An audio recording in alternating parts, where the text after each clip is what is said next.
იყო.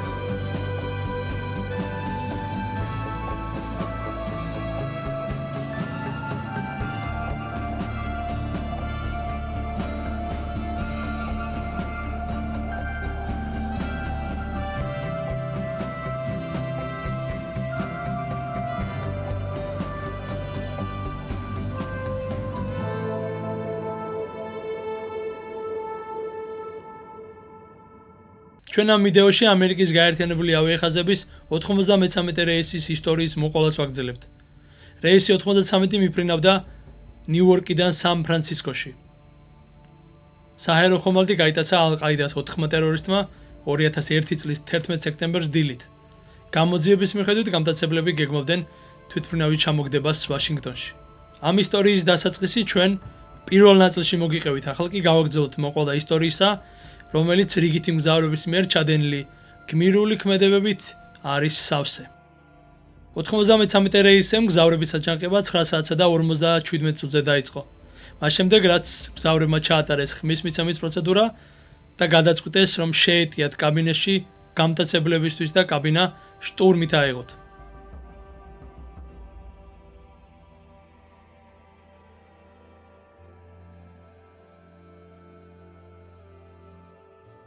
თვითმფრინავმა გადაუხვია ვაშინგტონის კურსს, მას შემდეგ, რაც მგზავრების აჯანყება დაიწყო და საპასუხოდ ზიად ჯარაჰმა დაიწყო თვითმფრინავის ძლიერი ტყევა მიმართულებების სწრაფი შეცვლით, რათა ხელი შეეშალა მგზავრებისთვის.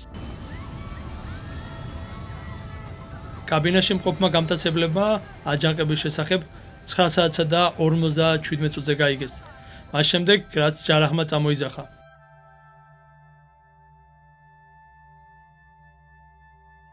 9 საათსა და 58 წუთზე ედვარდ ფელტმა მობილურ ტელეფონზე აკრიფა 911. ის იყო თვითმფრინავის უკან საპირფარეშოში. მედიის მრავალი საშუალება ამ ზარზე დაყრდნობით ამტკიცებდა, რომ ედვარდ ფელტმა უთხრა ჯონ შოუს, რომ გაიგო აფეთქება თვითმფრინავში გაურკვეველი ადგილიდან. ეს საუბარი არ დაადასტურეს შოუმ ან ფელტის სოლმა სანდრამ, რომელსაც შემდეგ მოასმენიეს ეს ჩანაწერი. სისილალისმა კიდევ ერთხელ დაურეკა ქმარს მობილური ტელეფონიდან და უთხრა, რომ მგზავრები ძალის გამოყენებით შედიოდნენ კაბინაში. ჯარამ დაიწყო თვითმფრინავის მარცხნივ და მარჯვნივ გადაბრუნება, რათა მგზავრებს წონასწორობა დაერღვიათ და ვერ შეეღწიათ კაბინაში. 9 საათსა 58 წუთსა და 57 წამზე ჯარაჰმა კაბინაში სხვა გამტაცებლებს უთხრა. ერთ წუთში ჯარაჰმა შეცვალა ტაქტიკა და მგზავრების აჯანყების შესაშლელად თვითმფრინავის ცხვირის ზემოთ-ქვემოთ მოძრაობა დაიწყო.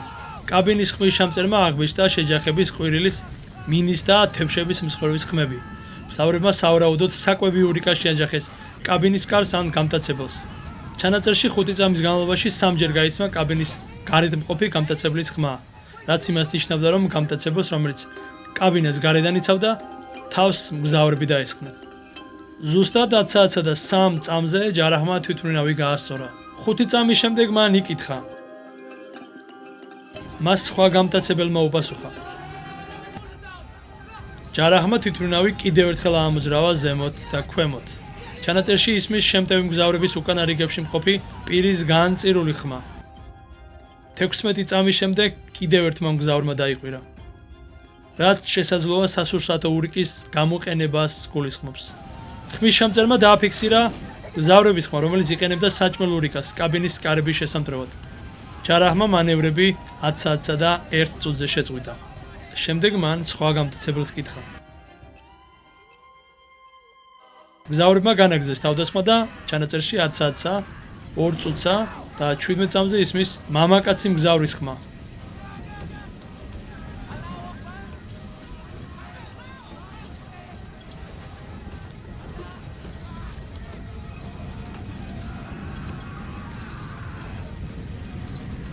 ერთი წამის შემდეგ გამტაცებელმა თქვა.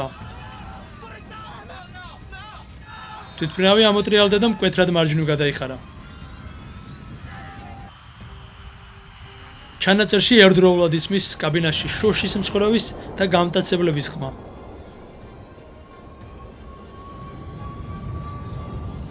ამის შემდეგ თვითმფრინავი ცარიელ მინდორს, პენსილვანიაში შეეჯახა. ვაშინგტონიდან დაახლოებით 20 წუთის სწავლზე. ზოგიერთი მგზავრის ოჯახის ზოგიერთ წევრსა და გამოძიების თანამშრომლებს შორის არის უთანხმოება იმის შესახებ, მოახერხეს თუ არა მგზავრებმა კაბინაში შეღწევა ან თუნდაც კაბინის კარის გატეხვა. 11 სექტემბრის კომისიამ დაადგინა, რომ გამტაცებლები ბოლომდე აკონტროლებდნენ თვითმფრინავს, თუმცა სავარაუდოდ იცოდნენ, რომ მგზავრებს მათ განეიტრალებამდე სულ რამდენიმე წამი აშორებდათ. არსებობს ვერსია, რომ ჯარახმა რამდენჯერმე დაიყვირა სიტყვა მომეცი, რაშიც სავარაუდოდ თვითმფრინავის შტურვალს გულისხმობდა. ბევრი მგზავრის ოჯახის წევრს აუდიო ჩანაწერების მოსმენის შემდეგ სჯერა, რომ მგზავრები შევიდნენ კაბინაში და მოკლეს მინიმუმ ერთი გამტაცებელი, რომელიც იცავდა კაბინის კარტს. ზოგიერთმა ივარაუდა, რომ უფრო მეტიც მგზავრები და გამტაცებლები იბრძოდნენ შტურვალის კონტროლისთვის. ტრანსპორტის უსაფრთხოების ეროვნული საბჭოს თქმით, თვითმფრინავი დაეცა 906 კმ/სთ სიჩქარით, შეჯახებამ შექმნა 3 მეტრამდე სიღრმის და 15.2 მეტრამდე სიგანის კრატერი. ამერიკული დასკვნის მიხედვით, პორტზე მყოფი ყველა პირი, ვინც ჯერ კიდევ ცოცხალი იყო, შეჯახების დროს მომენტალურად აიღუპა. თვითმფრინავის ჩამოვარდნა სულ რამდენიმე ადამიანმა დაინახა, მათ შორის ერთ-ერთმა მაკ-კლაჩიმ აიღო კამერა და გადაიღო ამ ფაქტის ერთადერთი ცნობილი სურათი.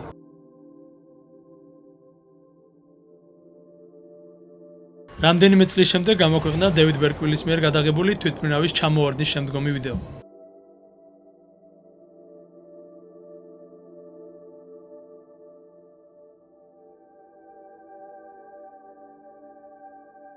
ფრენის მონაცემების ჩამწერი, ეგრეთ წოდებული შავი ყუთი, იპოვეს 13 სექტემბერს, ხოლო კაბინის ხმის ჩამწერი მომდევნო დღეს. გამოძიებამ თავდაპირველად უარი თქვა ჩანაწერების გამოქვეყნებაზე და უარყო მგზავრთა ოჯახის წევრების მოთხოვნა. თუმცა შემდეგ ფრენის მსხვერპლთან ათესავებს ჩანაწერები მოასმენიეს დახურულ სხდომაზე 2002 წლის 18 აპრილს. მეოცე და არ შემდგარი გამტაცებლის სასამართლოზე ნაფისმა მსაჯულებმა ჩანაწერები მოისმინეს როგორც პროცესის ნაწილი. 93 რეისის ოჯახის წევრების თხოვნით ჩანაწერები საჯაროდ დღემდე არ გამოქვეყნებულა.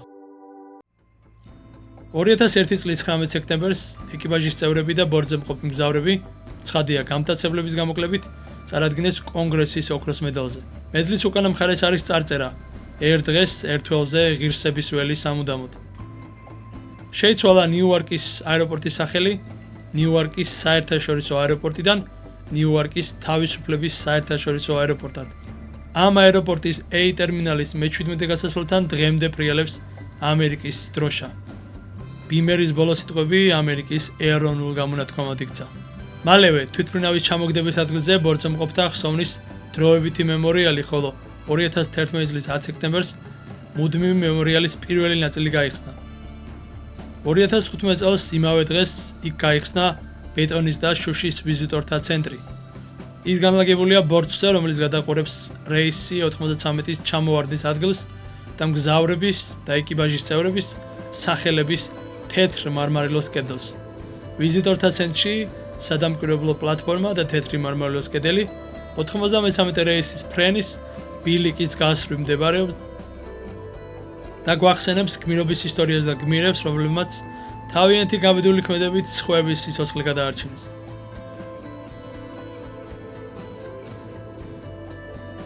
მოიწონეთ ვიდეო, გამოიწერეთ არხი და დისკუსია გავაგრძელოთ ამ ვიდეოს კომენტარებში. დიდი მადლობა.